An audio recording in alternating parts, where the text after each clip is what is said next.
Hey, everybody. Hi, guys.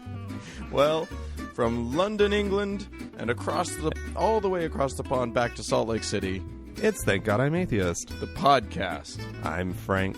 And I'm Dan. Coming up on today's episode, yet another What Mormons Believe. This time, we're going to be looking at some fun Mormon beliefs. Mormon action. It's Pride weekend here in Salt Lake City. That's right. That would be Gay Pride Weekend, not Salt Lake City Pride Weekend. Or whatever. I'm proud to be from Salt Lake City. Some other pride. You can have pride. You can have pride in a lot of things, I guess. Yeah, I think most people know what Pride is, Dan. Okay, it's Pride I'm just trying to clarify. Don't you think people know what Pride? I think people know what Pride Weekend is. Anyways, maybe I'm too entrenched in the whole gay thing. Maybe. I'm so gay. You're very gay. All right, yeah, no, it's Pride Weekend, Gay Pride Weekend in Salt Lake City, and so we thought we would go back and do a little What Mormons Believe at the end of the show today. So that'll be fun. Right. And then, of course, we had somebody on Facebook, one of our regulars, Birdie, actually post a Photoshop picture of Jesus, a modest picture of Jesus, which I think is awesome. He answered the call, which is so lovely. So if you want to check that out, please go to facebook.com/TGIAtheist, and it should show up for you. And it's heavily encourage you to do this because it's great what he ended up doing. This was, if to remind listeners, this was us.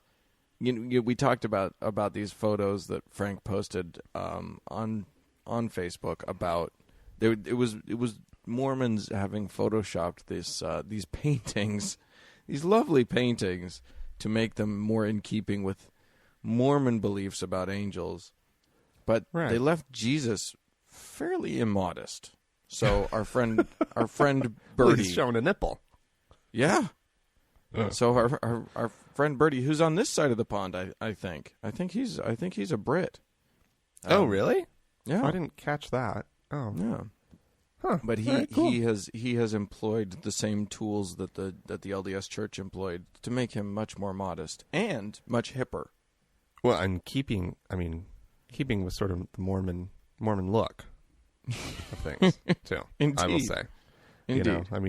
White shirt and tie. I know that's hipster, but it's also kind of mo. Yeah, he's like a hipster Mormon missionary, Jesus. Yeah. Oh, and by the way, everybody, I just used mo in the Utah sense, Mormon, not the rest of the world sense of homo. Yeah, exactly. In Utah, so mo definitely means Mormon. Mormon. He's mo. So, what's going on in the world, Franklin? Well, I don't know. Did this news get across over to you about the guy down in Florida who ate the other guy's face off? That's a hungry guy. When you are so hungry that you are eating somebody else's face, you are just too. You need some food. Yeah. I saw that. He was feeling a little peckish, and he overheated as well. Apparently, my understanding is that he was ravenous, just positively, because he wouldn't stop for nothing. Yeah. Stripped down, got naked, and then ate a homeless guy's face off. Anyways, that's not the funny part. We should stop laughing about There's this very story. little that's funny about a guy eating another guy's face. Except for the fact that we're making fun of it. Because that's true. It's not funny in the sense that it's like terribly sad, but it's also funny. It's horrifically sad. Like I had a hard time because that's the kind of story that I hate. I hate that kind of story. I hate coming across that kind of story. But I couldn't help but read it. I couldn't help but look at pictures, although I did refuse to look at the picture of the aftermath. Oh, yeah, I didn't see that. I don't want to see that. I don't want to see what the guy looks like after having his face eaten off. But anyways, it was a big story. And if you spent your entire week just getting your news on Huffington Post, you'd probably think it's one of the few stories happening in the world. The CDC, the Center for Disease Control, here in the U.S., had to actually come out with a statement. They had to clear the air over a threat of zombie apocalypse, because the internets were the internets were all at Twitter over this, and yeah. God, so one guy goes into some sort of drug-addled craze or whatever it was that caused this. Oh, it's not one guy though. There's also the guy up in Baltimore who used a knife to kill another individual, slice him up, eating parts of his heart and brain. That whole thing. Did you hear about that one? That's all Jeffrey Dahmer standard psycho killer stuff. That's not zombie. No, but it gets kind of. You know how easily people will like group all this stuff together, right? Sure. And then apparently, like at work, Adam is the one who actually pointed me in the direction of this. He was talking about also apparently there was some case of a woman eating her baby. She was sort of doing the bath salts thing and got into some sort of weird frenzied hysteria of some kind, because that's what we think it is, right? We think it's people doing this bath salts drug and going nutso. Yeah.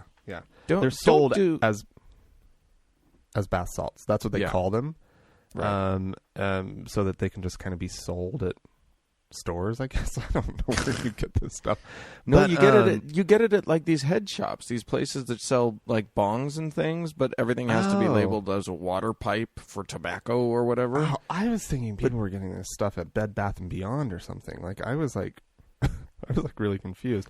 But anyways, oh my God. It's scary. People if you're gonna do drugs, do the approved, unapproved, illegal drugs that we all know and love. Don't do these scary wait a second, your brain drugs. So what would happen? Because if these are coming from a head shop, because I hadn't even thought about that. That goes to show how much I know about this kind of stuff. But so they're at like a head shop. Could you actually take a bath with these bath salts? I'm sorry. Can I use these as bath salts? I would like to use these in conjunction with maybe some aromatherapy oils. What do you think? Which would be a good bath salt to use with my lemon ginger aromatherapy? I'd like to complain. I used these in my bath and I didn't get high. I got very mellow. It was a nice bath, but I thought I was supposed to get high. Or I use these in my bath, and boy, my skin, it just was going nuts. So, yeah. So anyways, but what this leads me, like, okay, let's tie this into our show a little bit, because we're having fun. Do we have to? Let's tie it in. This it's a weird thing for me, Dan, because like I am fascinated by the human need for an apocalypse. Like it's such a strong theme in our culture, right? And maybe it's not a human need, maybe it's a cultural need, for a fascination with these sort of end time prophecies, but then that's filtered over into popular culture. Yeah. And they're basically we use the term to describe it. They're apocalyptic films, I don't think this is just cultural. An end of the world. It goes across cultural lines, because almost every culture has come up with some sort of apocalypse story, Mm-hmm. I guess. There's always some sort of about it. Final days. It's never just things will continue as normal for as long as they go. There's always some sort of like eventually someone predicts some sort of cataclysm. Is it that we see the world, because of our lives being finite, we have to see other things as finite? That seems really likely to me. Huh. It just seems, I think we as human beings have trouble with the concept of eternity. Well, don't you? Yeah, but what's funny is that I'm as an atheist, I have no hopes for eternity, but the people who are believers do, right?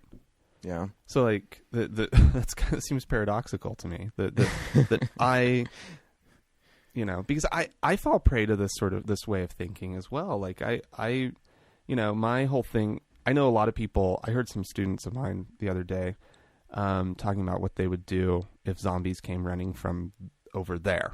Right, they were pointing sort of across the way, and they were like, "So if they're coming from that direction, what do we do? Okay, and if they're coming from that direction, what do we do?" And they were just having fun, right? But that did get me thinking a little bit. And mine is as I'll be driving along on the interstate or wherever, I will imagine what I would do if the alien invasion started.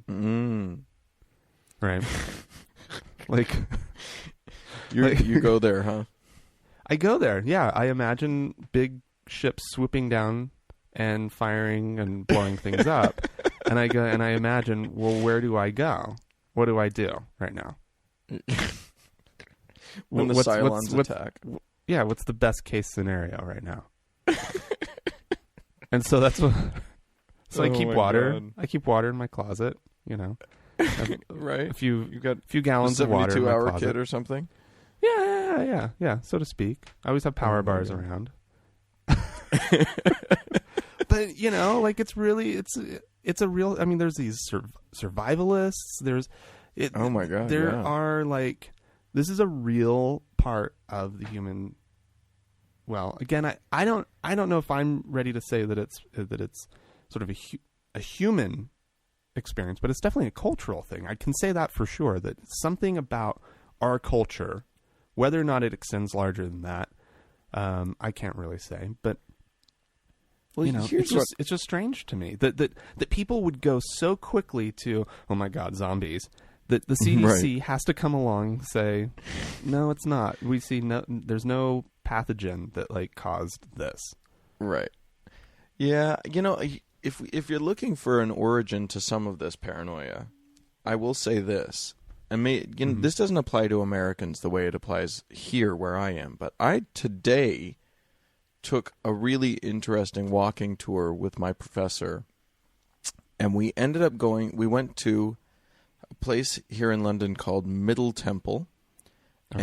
And Inner Temple. The Temple area is mostly where lawyers meet and train and stuff. Anyway, I don't need to go into too much, but we saw pictures of what happened to some of these places during the Blitzkrieg in World War II. Oh wow! Okay. And there were incendiary bombs that exploded and destroyed a good portion of the chapel of the Inner Temple chapel, which, by the way, is where Dan Brown put some of the Da Vinci Code knights. The Knights Templar are buried there, and so some of the Da Vinci Code took place in that very chapel. Oh, I think that's where the Holy Grail was, or something, in one of the Knights Templars' coffins or something. I don't remember. Anyway, I didn't actually read the book. I did see the movie. the very good movie with Tom Hanks. It was excellent. The excellent movie. Apparently, tourism jolted wildly after Dan Brown wrote that book at that place. Oh yeah. Anyway, turns out the Grail is not there. But But more important was the fact that people who lived in England during the 1940s watched planes dropping bombs. You know what I mean? They lived through real horror. Yeah. So I can see that being contributing to paranoia. You know what I mean? Oh, yeah. I mean, in terms of being afraid of an apocalypse, that was it. Yeah, but wouldn't that get it out of your system in a way? I don't know. Oh, I don't have to fear any apocalypse. I've lived through it. I'm good. I know how bad it can get, and I am still here. Yeah, there's no way that engenders paranoia for life. No. Oh, my God. Well, don't fear the aliens, Frank. I think you're probably safe. I don't know, because it could happen any day. That's all I'm saying. I think now what we need to worry about is bath salt fiends. No kidding. That seems to me to be a genuine concern. Like, when and where? I mean, like, oh my God. Brent and I took a walk along the Jordan River Park, Parkway, whatever it's called, the other night. And I have to say, it's a little freaky at dusk. Yeah. Because we went just as the sun was going down. And yeah, it was, I was a little sketched out by, there was this guy who was like, airboxing out in the bushes. And I was like, oh my God, what the hell? Like, this guy's like if there hadn't been like a couple down on a park bench a little further down the trail, I would have been really freaked out by that guy, because I was like, that's not normal, Twilight public behavior. That's not good along park behavior. That's bad park behavior at dusk. Oh my God. Yeah, the thing, I'm not afraid of like a zombie apocalypse, but I am now currently afraid of people approaching me and attacking me and never stopping trying to eat my face. Yeah. That apparently is now a thing that I get to worry about. Like one person. I'm not afraid of a bunch of people. Like, you see zombie movies and it's all like 300 zombies coming at you. I'm not afraid of that, but I am afraid of that one guy coming at me. Dan, it always starts with one. It always starts with one. That's also all I'm going to say. All right. So anyways, watch out for bath-salt zombies, everybody. Yeah. All right. What you got? I got an interesting study is what I got. Oh. I found this on the religion news service. And they're reporting about a study done in Berkeley, University of California, Berkeley. Sure. That compared the good doing of believers and non-believers. Now it didn't quantify it. It didn't compare how much good doing there was on either side, but it compared the reasons behind why believers do good and why non-believers do good. Okay. And so across 3 different studies, here's what they found. They said they found compassion played a much bigger role in the way that less religious people treated others, whereas religious people tended to behave as generously as they would, regardless of how compassionately they felt. Does that make sense to you? Oh. Wait. It's a little tricky. So for the religious folk, it didn't matter how much compassion they felt; they did it. Yeah, they weren't. A lot of their good didn't come out of the goodness of their heart. Gotcha. Whereas with the non-believers or the less believing, I don't know what that means. The less religious. That's the PC. I'm not an atheist. I'm just less religious. I'm a less believer. I definitely believe less than most.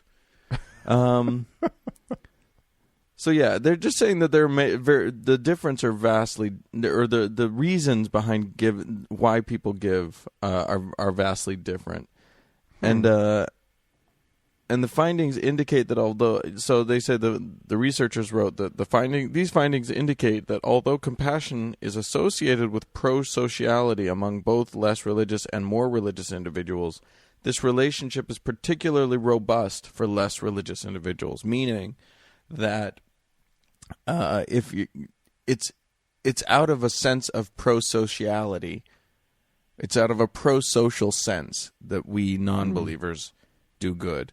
Whereas believers do it and they didn't necessarily figure out exactly what the motivation is for believers. Guilt. I think that they were studying different reasons. I think they were more interested in the non-believers than they were in the believers. Oh, gotcha. Which I think is interesting, or at very least this report doesn't really, or this article doesn't go into why the believers do give if it's not that. Right. They did quote a guy who is religious. A guy. What was his name? He's Brian Howell, an associate professor of anthropology at Wheaton College, which is an evangelical school outside of Chicago. Which I don't know if that should make it suspect to me. I didn't look up Wheaton College. Is it accredited? I don't know. Anyway. They quoted him, and they said that he said, though compassion is part of this, I think a lot of religious people would not report that as central to their decision-making because they would want to know what their giving is going. They would want to know that their giving is going to support long-term, even eternal priorities of God. Now that's his spin, and his spin is also like. He also sort of rather derisively said that he said they did not find that non-religious people were more generous overall, just that they needed emotional responses to be generous more than religious people do. So all those TV ads of starving children are important for the non-religious to give money, but not so much for the religious. Oh my God! So his take on it and is also the religious of our, they gave it the office, right? Right. Like, whereas, so yeah, I mean, my sense is that his take is that non-religious people have to be emotionally manipulated into giving, whereas religious people don't. But I don't buy that for a second. I don't buy it. No, I think that, just no. In fact, those kind of ads I find, manipulative and cloying and awful. I refuse to watch them. If I see them come on, I'm like, okay, I understand there's something. I know that that's a bad thing. I know that that's whatever.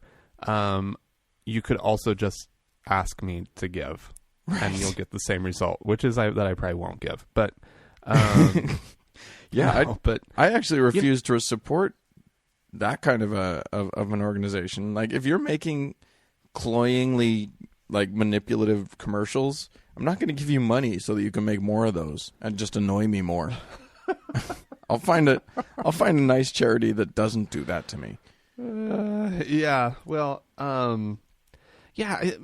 I do think that that's interesting because that goes back to some other things that we've talked about, right? And earlier on in this series of podcasts that about sort of pro-social behavior from atheists in other settings, and how we're sort of more inclined to it, right?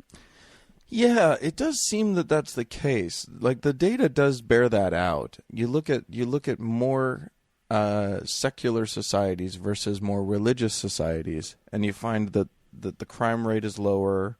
Mm-hmm. People take care of each other more in those societies. You look at like Sweden, for instance, which has a very, very low religious rate, and also very low crime rates and very high societal propensity toward taking care of each other. What Americans would call socialist. Goddamn socialists. Always giving poor people free rides, whatnot. Creating stability in your nation. Yeah. But I think that there's also a sense here that to me, what I'm getting from this is that Well, I wonder which way this goes, because without seeing figures on who's giving more, it's hard to it's hard to have context for this information. It does seem to me that there might be something useful in the fact that believers have this structure in place that encourages even those who normally wouldn't give to give. Yeah, well, so, sure. So if you take the same population of people, and maybe, across a given population, there's a percentage that are just going to give no matter what, that have that compassion. And then there's a percentage that aren't normally going to give, that do give because their religion's telling them they have to. And maybe that's a good thing. You know what I mean? Maybe we need to set up some societal structures to echo that, to encourage giving for those who don't. We do. Yeah. There's a tax benefit for giving. Like that's true. There's a lot of things in our society that I think promote giving. There's a philanthropic spirit, I think, in this nation of giving to causes that you believe in. I don't think that I mean, do you feel good about it, or do you feel good with God about it? And that's sort of the I guess the two different end results of that. But no matter what, you do get that tax benefit, and I would say that's a huge, maybe not full on motivator, but certainly can be. Makes it easier, Yeah. So yeah, I mean, I think that I think you're right about that. But I thought that was interesting. I do think that it means basically that it points toward the possibility that we believe, that we non-believers, because my theory is still that non-believers sort of have to come up with their own system of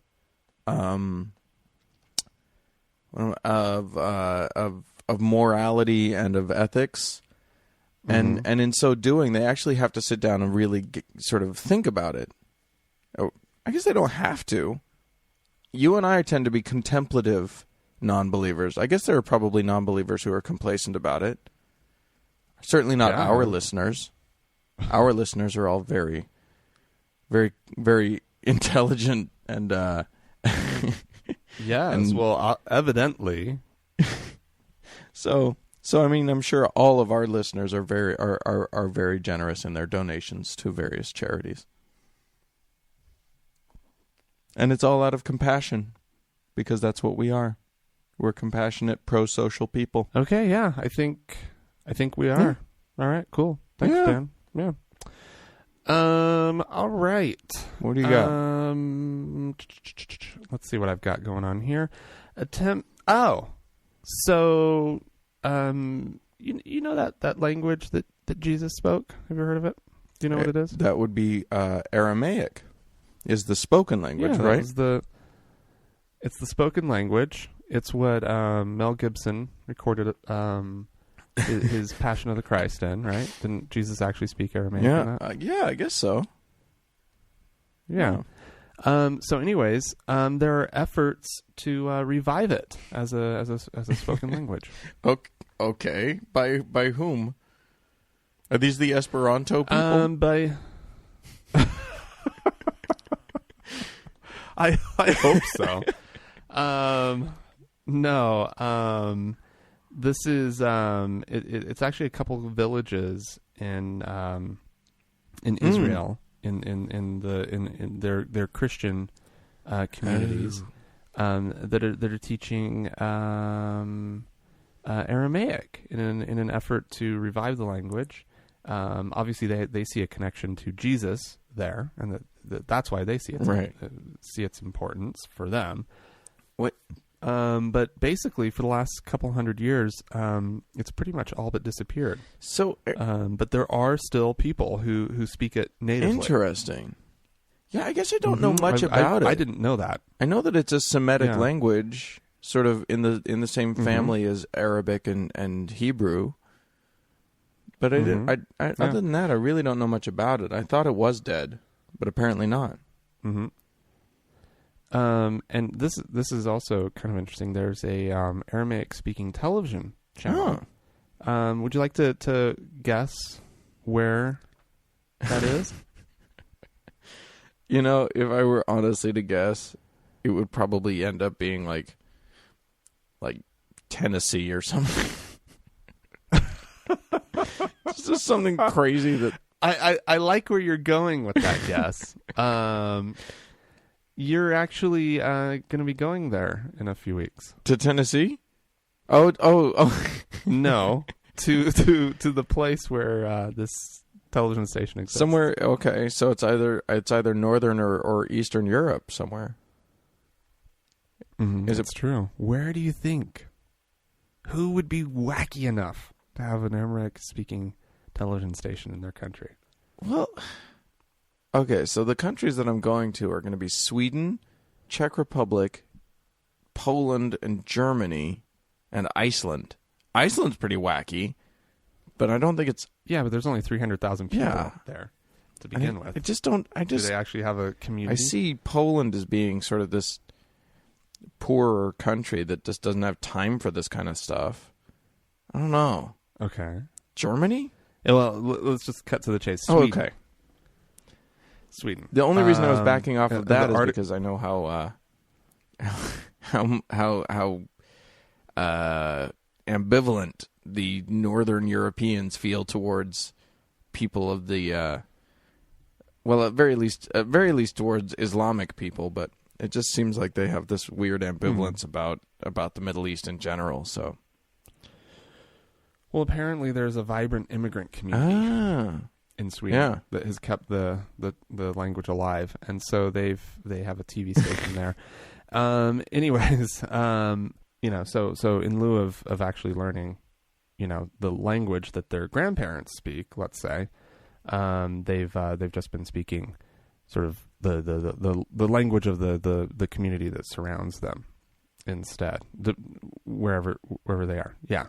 And so they're looking to revive it. And there's actually 2 elementary schools that are teaching Aramaic to their kids, but it's causing a little bit of a hubbub. Wow. Even though I guess that would be a hubbub. The Arab Muslim communities that are sort of in these same small villages, their neighbors were also spoke Aramaic traditionally, historically, because it was just the language of that community. They've moved on, and they actually see it as sort of a as the Christians trying to kind of bring their children over to like co-opting their Christianity, and so they're a little upset about it. Weird, right? Oh, that's what's the people in the Middle East would be like freaking out about religion and identity and anything you do in the Middle East is just going to piss somebody off. But just to give this last little statistic, and then we can move on. They're apparently, because we were talking about Sweden, they think that there's like 30 to 80,000 people in Sweden who speak Aramaic. But we're not talking about people who speak it as their native language, as their original language. These are people who it's the Aramaic speaking population. So they speak it probably, maybe it's the first language they learn at home, or maybe they learn it in conjunction with Swedish. Huh. Kind of like, the Quebec do, the Quebecois do. Well, that's interesting. And isn't that kind of wild? I was trying to figure out sort of total population of the world, total numbers of Aramaic speakers, but it's not in this article that I was reading. So that's just fascinating. But that's interesting that just in Sweden that there would be that many, but in the Holy Land, so to speak, that it's dying off. Well, isn't that weird? Well, yeah. Isn't that weird? What's really weird to me really is that the Bible. I think they should have to. I think if they're trying to revive it because of Jesus, then they should also have to revive Latin. Because a lot of the Bible, well, no, not the Bible, but I mean, I I don't know. That's not true. They shouldn't have to revive Latin. But the Bible itself was written in Greek and Hebrew, right? Mainly? Because Aramaic didn't have a written language back then. Is that right? Am I getting my facts straight on this? Okay. We are not Bible scholars. No, actually, when I was looking up some details on Aramaic earlier in the week, it was written. There was a written version of it. Okay. It was actually one of the early written languages. Well, I'm confused about that because I know that the original Bible was written mostly in Hebrew and in Greek.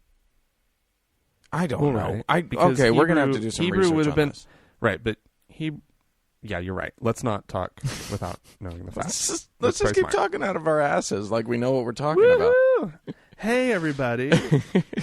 We've got answers to whatever you're wondering about. It may not be true.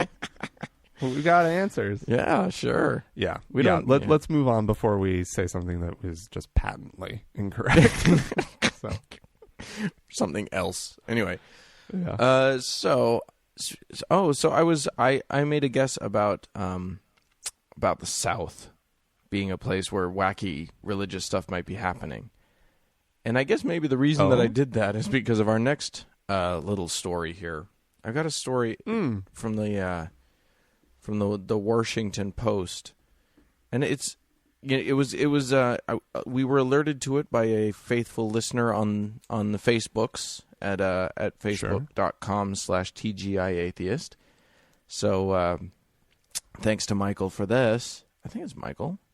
I know he sent us something. Yeah. Anyway. This was a message that he sent us, so I'll have to repost this so that everybody can look at the pictures and stuff. But it's about a Pentecostal serpent handling minister. The serpent handlers. You're familiar with this? With this thing? I've heard about this. Yeah, it's they're kind of kooky. Yeah. Yeah. Well, so what they're doing is they're basically going off of Mark 16 verses 17 and 18, which state, and I'll just pull it up here. And these signs shall follow them that believe. In my name they shall cast out devils. They shall speak with new tongues. They shall take up serpents. And if they drink any deadly thing, it shall not hurt them. They shall lay hands on the sick, and they shall recover. Oh, boy. So... do they drink poison, too? They do. They do? They do. They drink... do they get tongue transplants? They drink strychnine, and surely you've seen video of these people talking in tongues. Yeah, but do they... okay, all of the tongue transplants? Yeah. I was going back to that. Okay, yeah. I thought it was very funny. Oh, well, I'm so glad, Frank, that you think that. That's nice. So I'm just saying, I thought I was being really clever. Yeah. So. Anyway, but so yeah, all of that comes from them, and then if you're Tipton, you put a little in there too. That's true, which is such a charming little godly phrase, godly sound. Mm-hmm. Anyway, so that's what these people are up to. They handle serpents. They get themselves rattlesnakes from the hills, and then they handle them to prove their faith. And then they get bitten and they die, or at least that happens sometimes.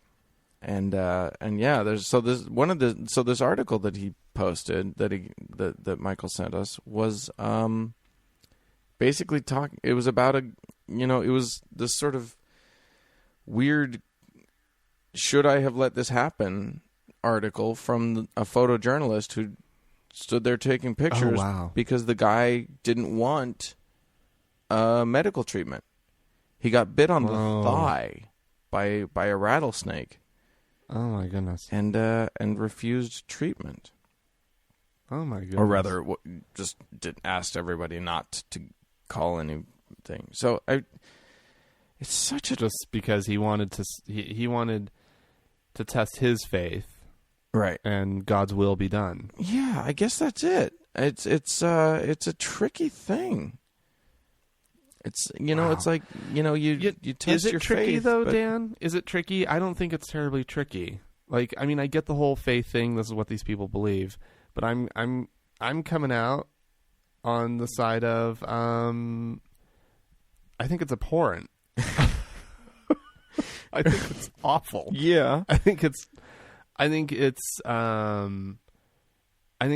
these people need something better to do with their faith. Well, this one's particularly if they're going to go around having faith, if they're going to go around being believers, okay, all right, that's the world we live in, right? But I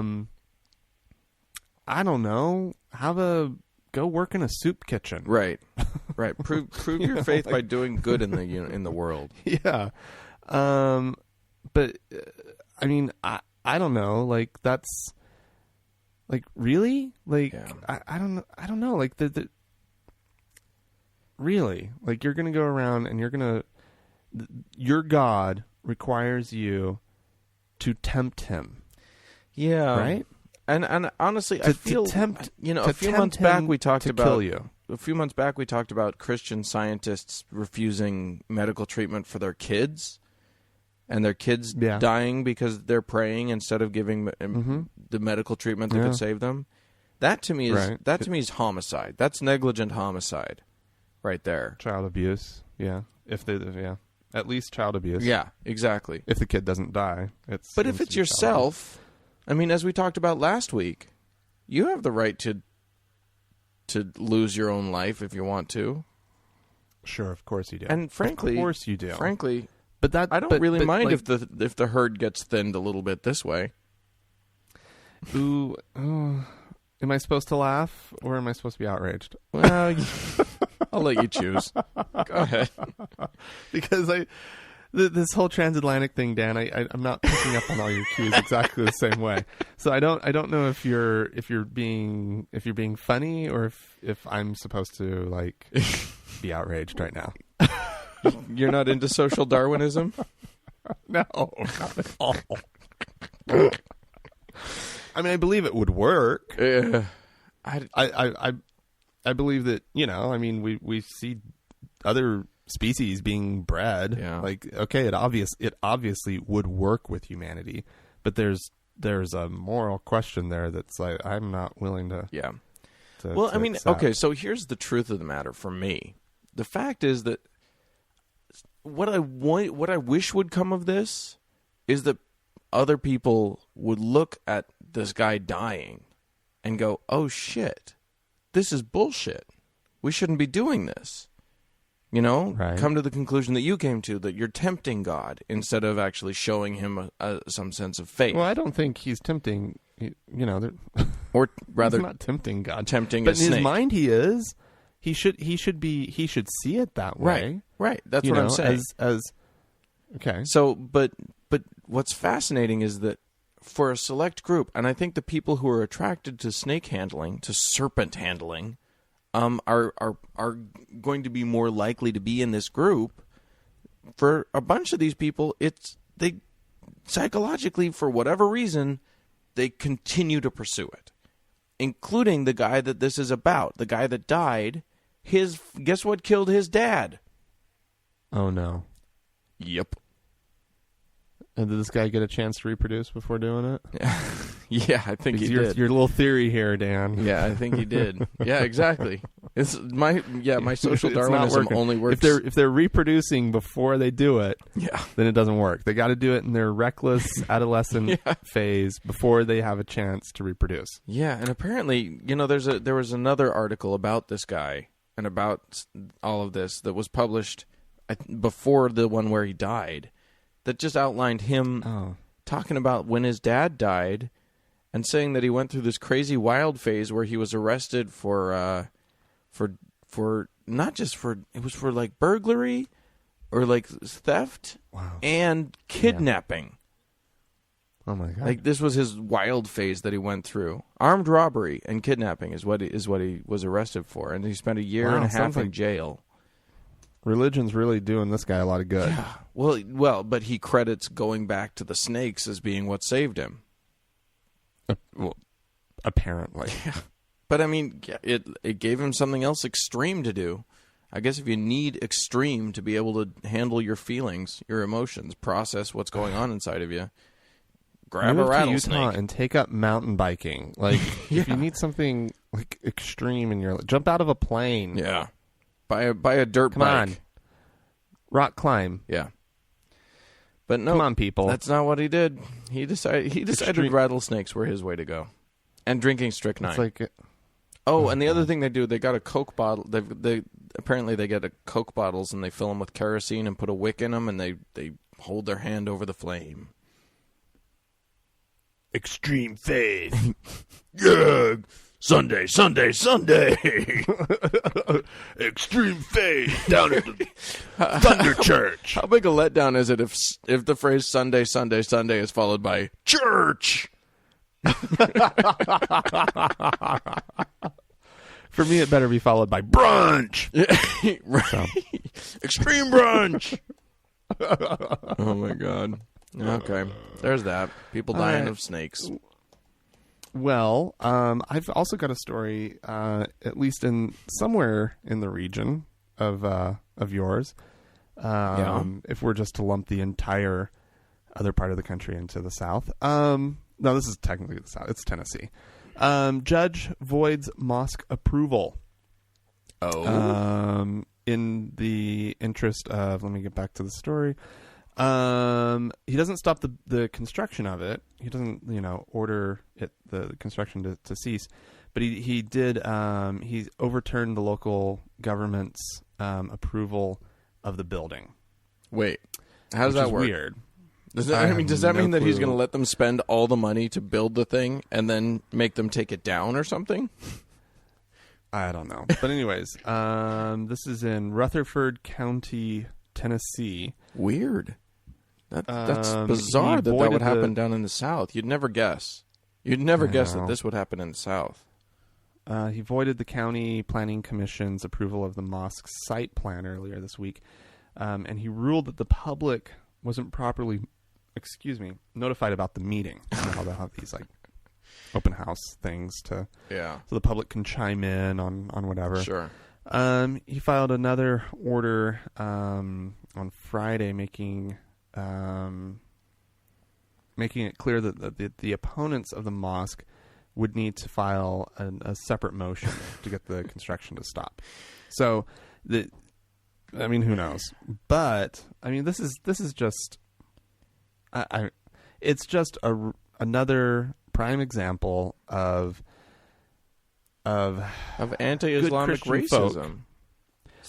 But of good Christian folk, kind of forgetting how this country was founded. Yeah. Forgetting why so many of our earliest immigrants came to this country, which was to avoid persecution of a religious majority. Right.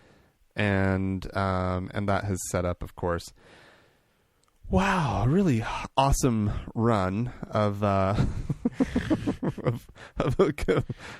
just sort of religious attitudes in this country. But anyways, it's the more I think about it, since we're on the subject of the founding of our country, the more I think about it, the more amazing I think it is that the men who ended up crafting our Constitution, etc., ended up doing what they did, because frankly, it was a bunch of Puritans who founded this country. Like, we're talking about the assholes that did the Salem witch trials and killed a bunch of people for being witches and stuff. Like, we're talking about a group of people 150 years prior to the formation of the country. Right, but I'm just following the lineage. They had a little bit of time to evolve. Indeed, but what I'm saying is, we can, if we're still feeling the effects of that Puritanism in how our country, our country is so conservative compared to other nations. Yeah. Even Christian nations, our country is so fucking uptight about so many things. And that's that Christian that's that puritanical heritage. So the fact that a bunch of mostly deists got together and were the ones who were able to craft our, founding documents is pretty cool. It is pretty amazing. But, I mean, the United States has had a back and forth, relationship with religion. We're just in one of the moments when it's, like, really hot. Yeah. That's true. Because, like, around the time of Joseph Smith's founding of the Mormon Church, that was coming right off the heels of the period of time that you're talking about when people had kind of found different solutions rather than religion, that there wasn't sort of that revivalist that's where revivals come from. There was this revivalist attitude that reviving good old Christian faith in this nation, right? Yeah. And that's what happened in the early parts of the 1800s. And then it kind of dwindled a little bit for a minute, in a lot of the country, and then it came back with a vengeance. Yeah.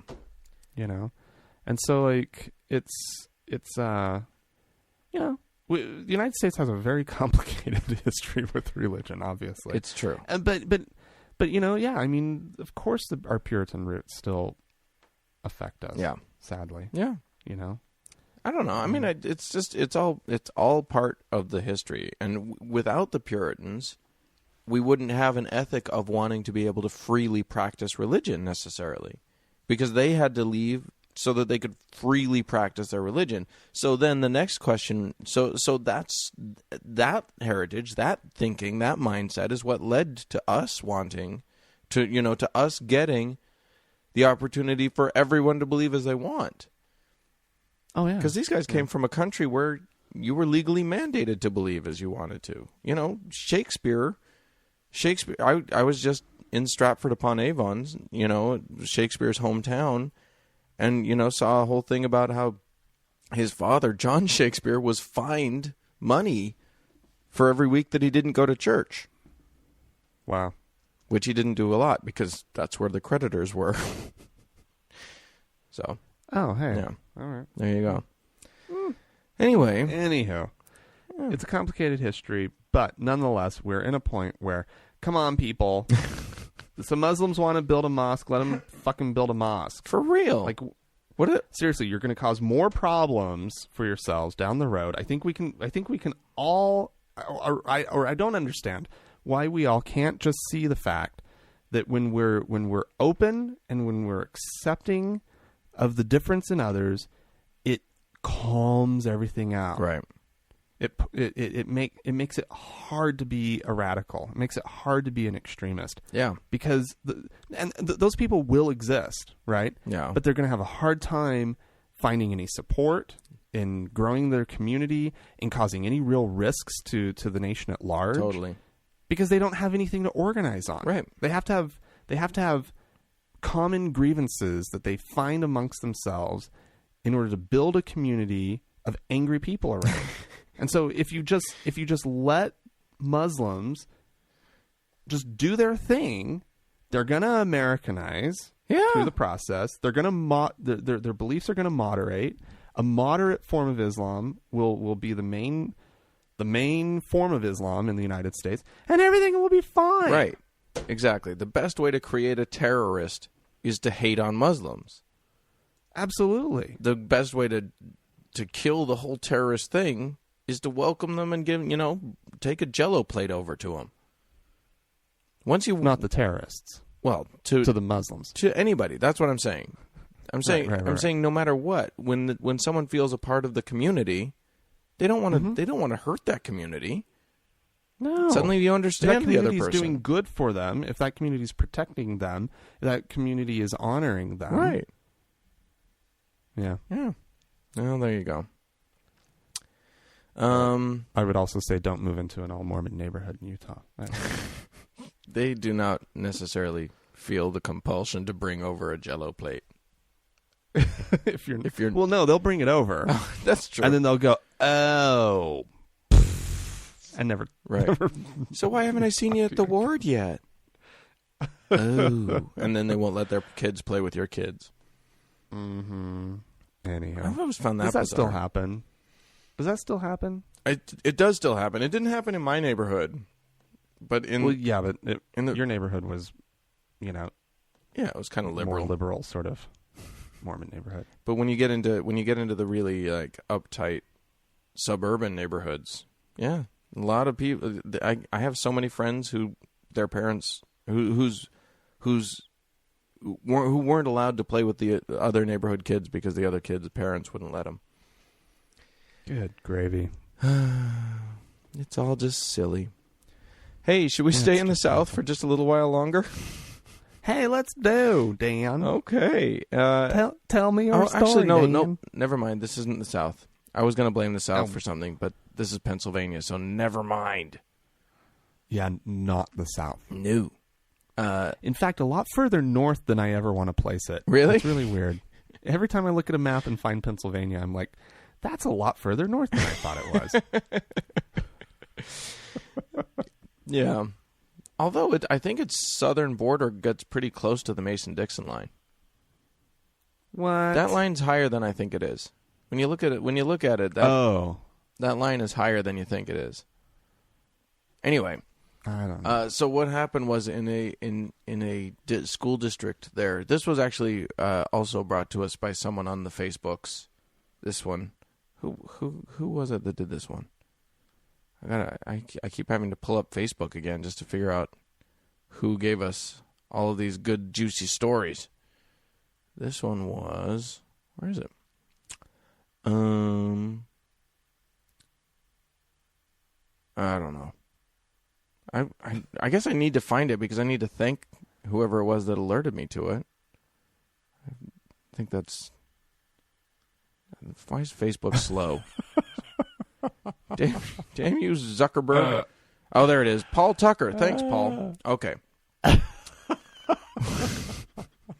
What? I really should have had that ready. I apologize. Why is it making me laugh so hard? I don't know. You just kept going. Well, you're just like, Well, I'm going to find it. I'm going to give credit. I started imagining what that's going to sound like to listeners. Yeah, well, there you go. So anyway, so there's a kid's book called Dirty Cowboy or The Dirty Cowboy. And basically it's about, you'll never guess, a dirty cowboy who ends up taking a bath and finally has to take his yearly bath or something funny like that. Oh, it's just a cute little book. It's a really cute award-winning book which has been banned. What? You may not do it. Yeah, apparently it was in somewhere in Pennsylvania. The Annville Cleona School District said that they removed the book from its elementary school libraries. Okay, that's kind of silly. It's just ridiculous. So tell us a little bit more about this. Like, there must be something like going on in this book. Well, okay, so yes, and Amy Timberlake, who's the author, and Adam Rex, who's the illustrator, they wrote this book, and apparently it's about a cowboy who needs his bath, and he goes and he takes his bath, and then when he gets out of the bath, his dog doesn't recognize him because he's too dirty, and won't give him back his clothes. And it's about the adventure of trying to get his clothes back. So it's a naked cowboy. Yeah. So he ends up, and of course in the illustrations there are carefully placed leaves and whatever. So it's always strategic, such that you would never see things that parents would object to. But apparently parents still managed to object to the fact that there's the concept of nudity happening in an illustrated children's book.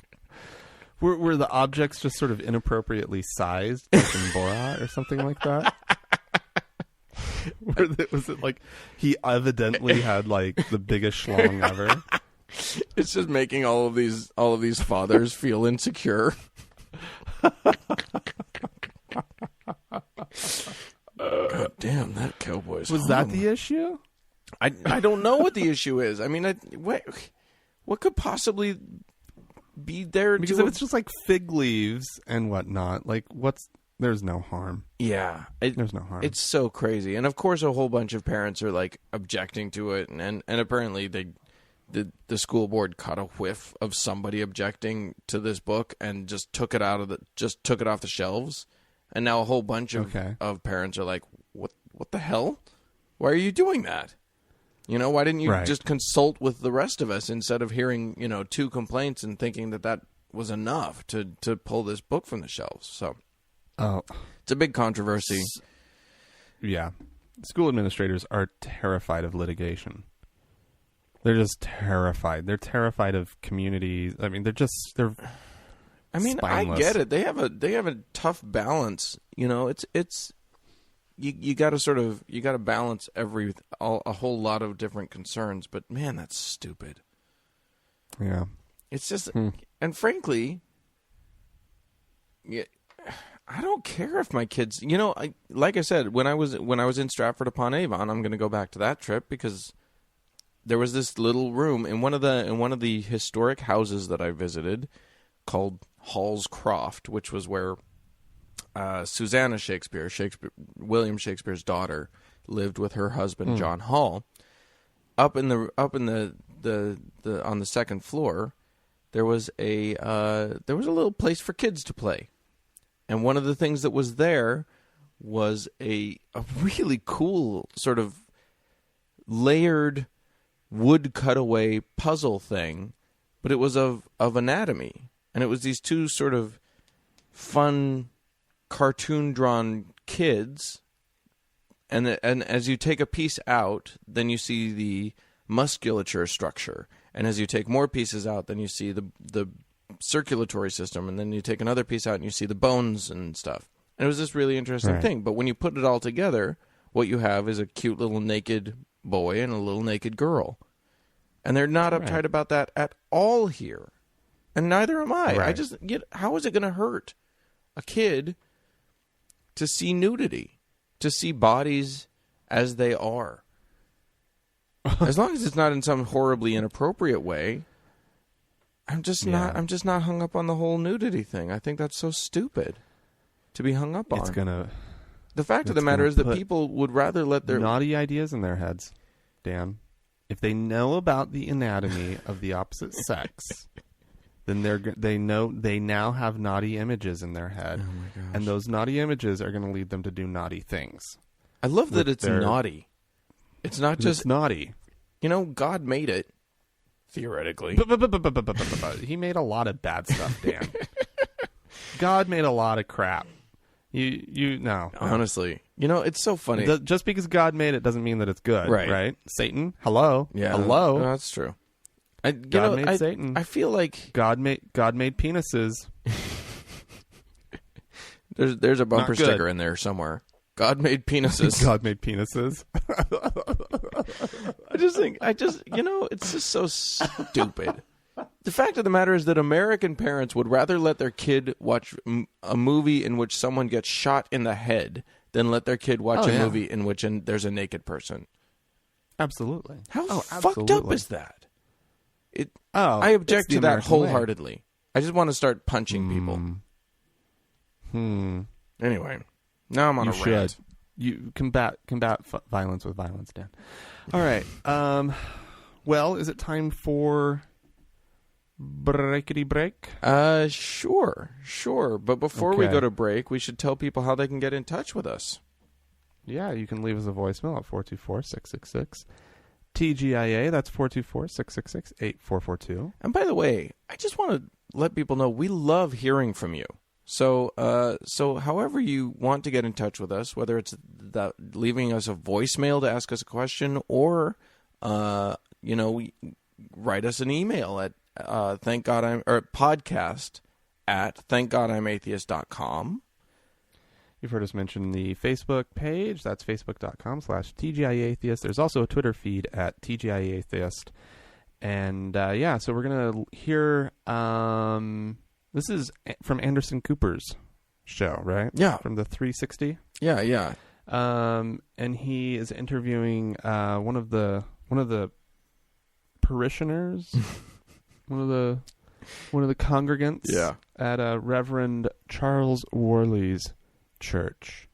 He's one of those who advocates putting gays behind electrified fences. So let's have a listen. Stacey, I know you're a defender of Pastor Worley, and I appreciate you coming on the program. Do you agree with his statements that he said on the pulpit that gays and lesbians should be put behind electrified fences until they die out? I believe that was taken. I mean, yes, he said that, but of course he would never want that to be done. Of course, people are going to take it and make it their own way and make it into what they want to. But I agree with what the sermon was and what it was about. But you're saying he doesn't want it done, but he said he wanted it done he said it from the pulpit. Why do you interpret that that's not what he wants? Let's see. Okay, let me try to say it a different way. Maybe that's what he felt like should be done. I mean, it can be said either way. Okay, just to make the short of it, yes, I agree with him. If they can't get the message that that's wrong, then, they can't reproduce, and eventually they would die. So you believe only that gay people are only born of other gay people? You're saying they can't. You're saying they can't reproduce, so therefore they would all die off. But aren't gay people born? Gay people get born to straight parents all the time, no? No, that's not what I meant. If man and man were in the same fence and women were in the same fence, they can't reproduce together. That's what I mean. Right, but that wouldn't eliminate all gay people. There would be more gay people born outside the fence to straight people, wouldn't there? Exactly, but we were meaning the ones in there. See, it's all taken out of context and twisted. The main point is always the same. Sure, thank you so much.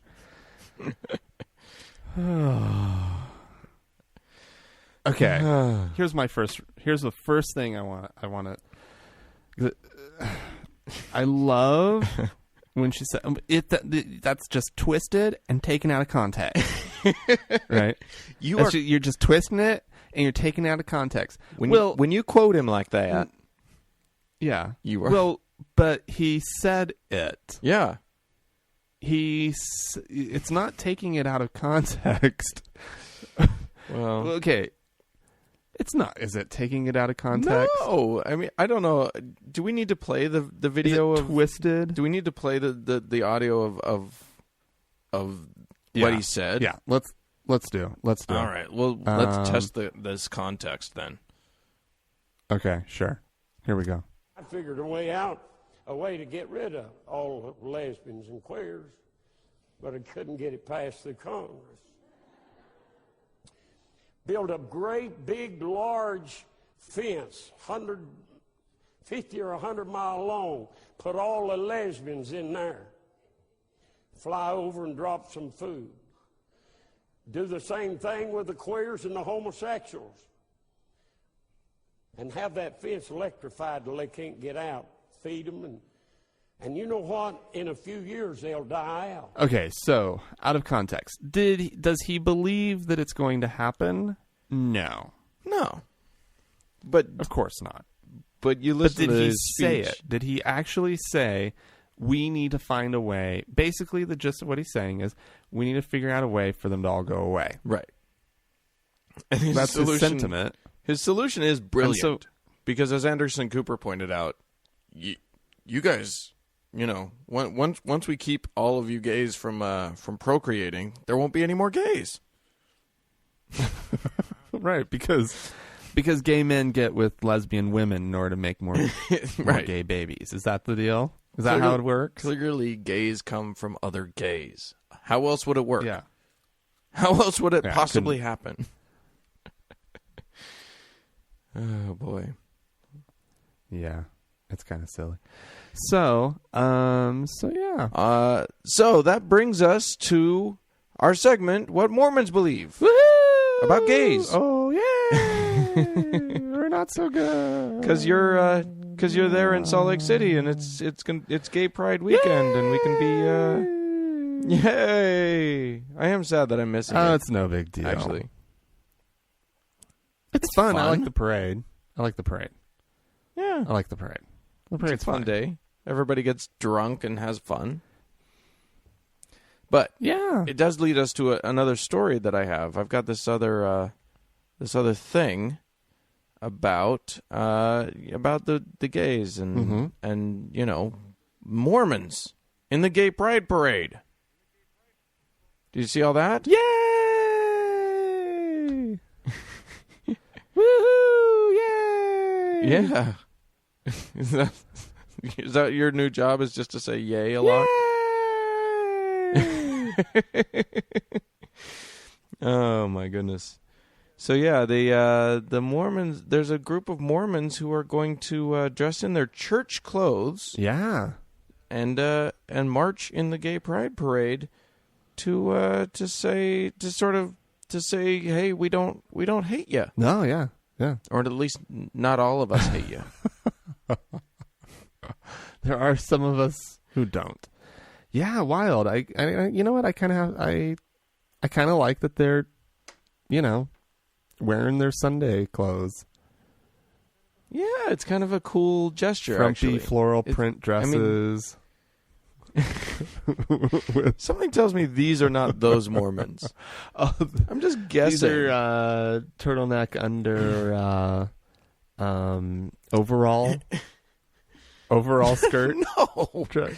Oh, Jesus! No, something tells me these are going to be slightly on the higher fashion end of Mormonism. All right. The hipster Mormons. Yeah, Mormonsters. Yeah, they exist. Yeah, sure. They're not. Absolutely, they do.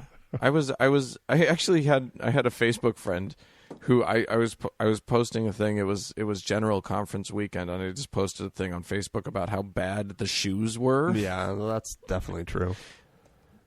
And yeah, I had a Mormon friend on Facebook who was like, "Excuse me, I have very sexy shoes. Thank you very much." So I was duly chastised. I was like, "Yeah, but you're not seeing the shoes that I'm seeing here on Temple Square." Right. So yeah, it's a problem. Yeah. Bad. They like comfortable shoes. Franklin. Yeah, no, they just like ugly shoes. Anyway, the question that I have for you, Franklin, is what do the Mormons believe about the gays? They don't believe in gays. What? They don't believe in us. They don't believe that we exist. Well, no, I'm going to quibble with you on that. I'm sorry, I'm just being stupid.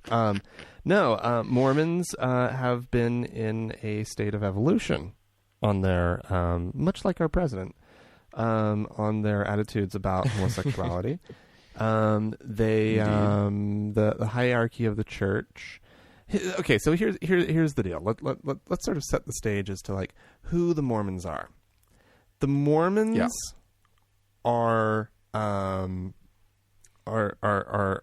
very nice people.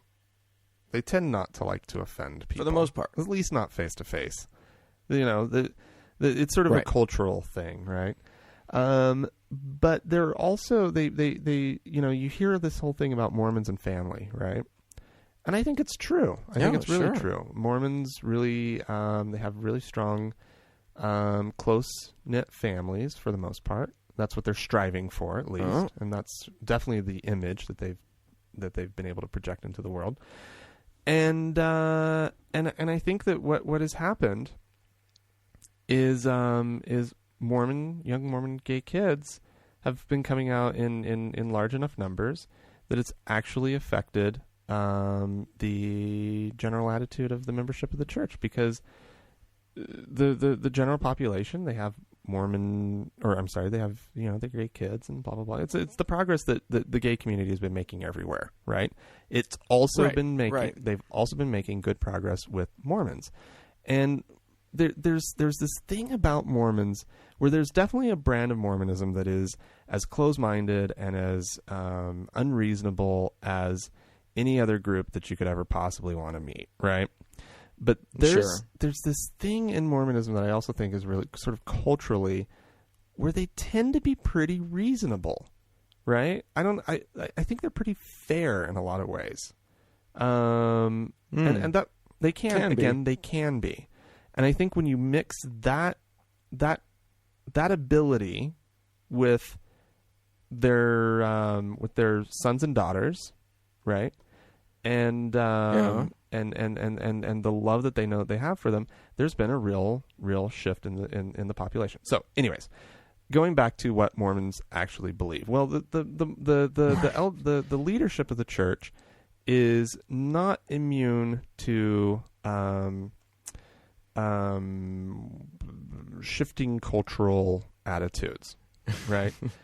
They can't be. They will eventually. They are a bunch of old men, but they eventually kind of come around in a lot of the same ways that the membership has. Because remember, these are men who started out as lay leaders. They have families themselves, and frequently businessmen, so they have sort of a pragmatism to them as well. I personally know the child, and the same person, the child of a general authority of the LDS Church, and there's been a number of them, and I think that has, it's really, really brought about a change. So where are they now? Where are the Mormons today with the whole gay issue? They have gotten to this point, which I actually think is quite remarkable for the Mormons. They believe, or they have stopped officially trying to make gay people change. Which was what they were doing. Which is what they were doing.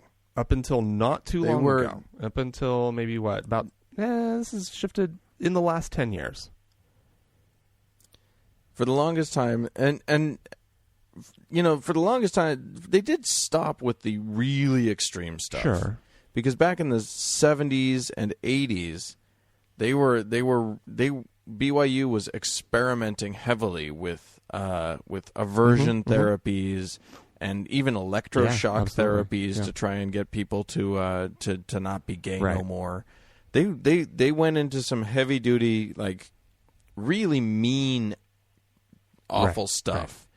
And for the longest time, the response, if you had a kid that came out as gay to you, the response was, even after they stopped with the electroshock, send them to a camp. And the camps still exist, actually. So we shouldn't say that it's gone. But those camps were never official. They were never officially sanctioned by the church. They were just kind of out there. But anyways, so they don't have the best history on the issue, but they've really made a lot of progress. And so they will allow for if you're gay and you believe in the Mormon Church and you want to show up every Sunday, as long as you follow all their rules that all the members of the church, except for a couple, all the members of the church follow, except for just a couple of the rules, right? Because we'll get to that in just a second. But But as long as you show up and you do all the things that Mormons do, obviously you can't get married, right? Because they don't recognize gay marriage. In fact, they fight against it. So the Mormons are not. Again, they're not our friends. The organization itself is not our friend. In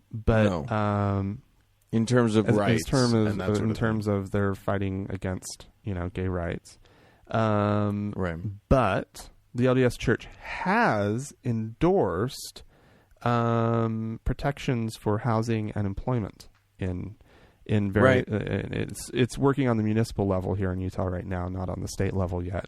But the LDS Church has said, yeah, that's fine. We're totally okay with that. What they're not, the one issue that they just can't get past is the marriage issue.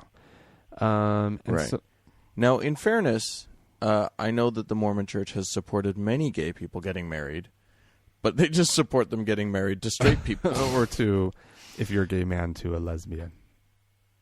Right. That's fine. As long as you're marrying someone of the opposite gender, right.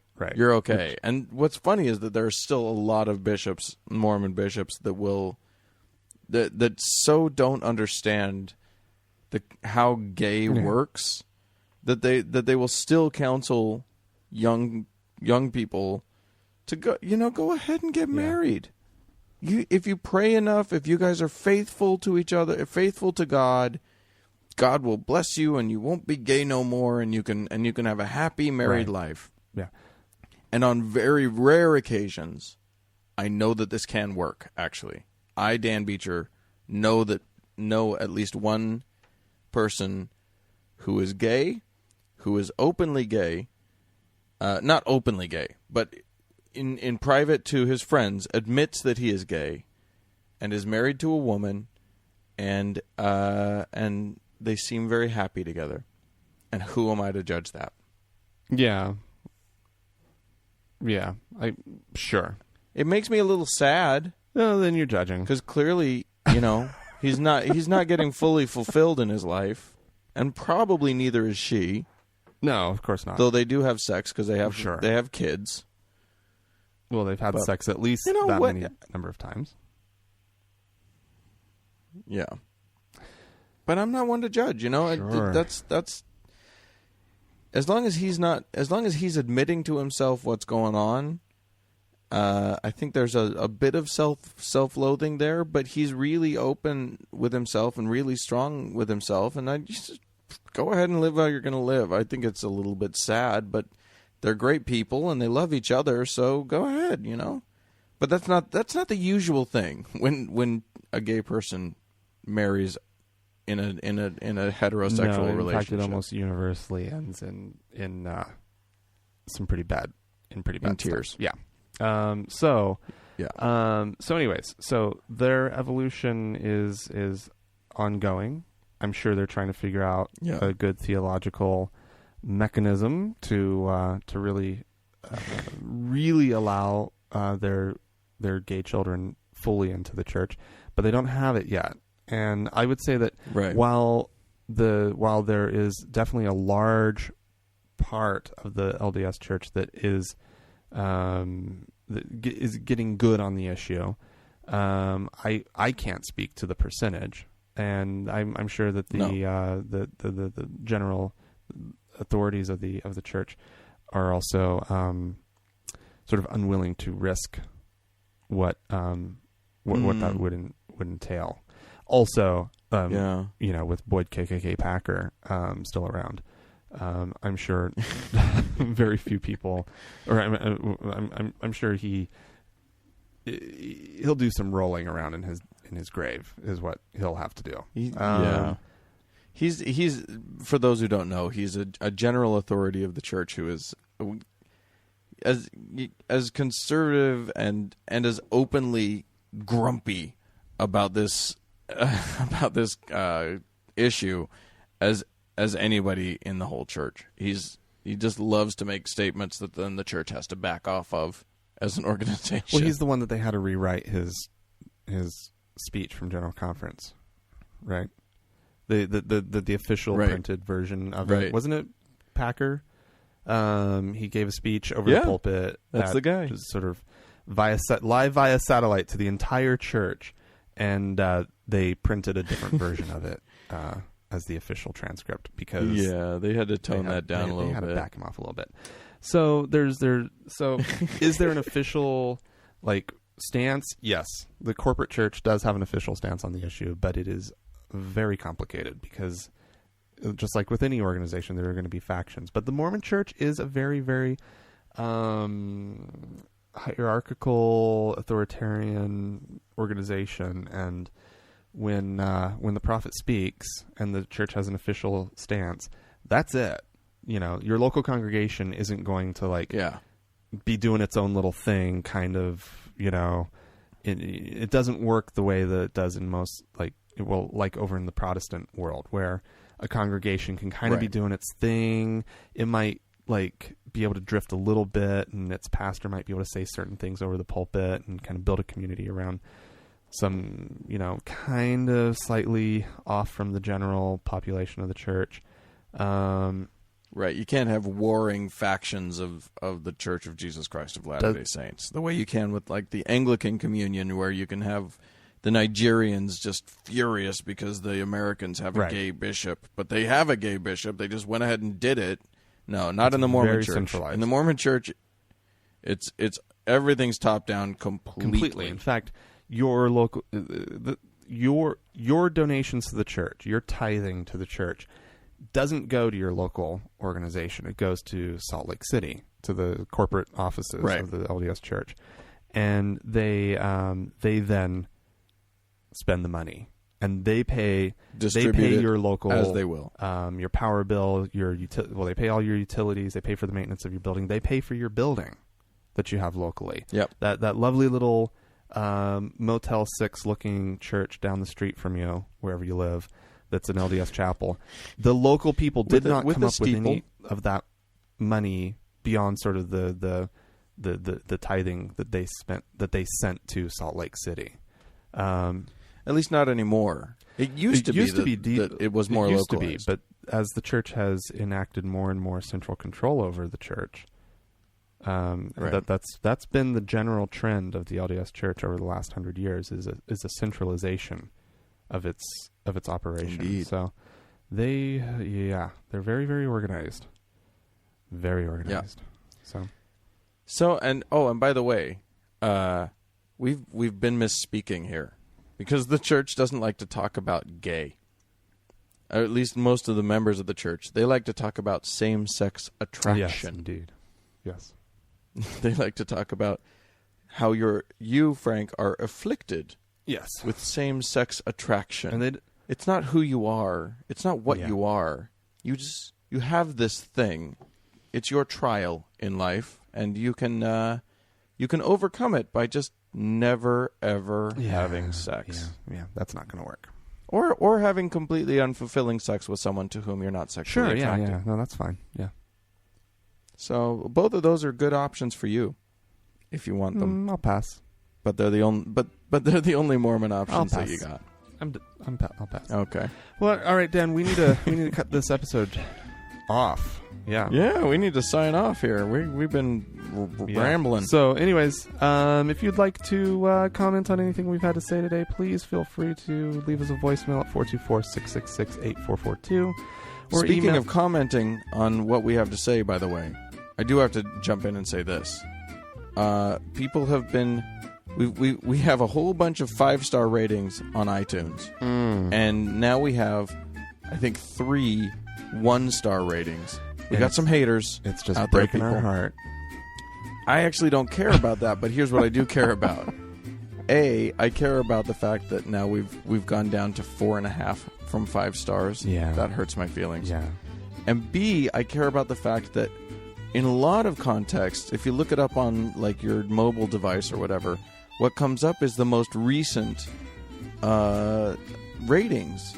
And since several of the most recent ratings are the 1-star ratings, that's what people are going to see. So I encourage you, our faithful listeners, to go on to iTunes and to leave a rating, leave a just a little blurb. It doesn't have to be anything long, but just a little blurb about what you think about our show. It doesn't have to be a 5-star rating. Just be honest. But these 1-star ratings look stupid, and I don't want to see them anymore. So, if you would be so kind, it would be really lovely if you would go on and give us a rating. That's all I'm going to say. Okay, all right. You can email us at podcast@thankgodimatheist.com. Our Facebook page is facebook.com/TGIAtheist, and our Twitter feed is @TGIAtheist. Thanks so much for listening, guys. All right, bye, guys. Bye-bye.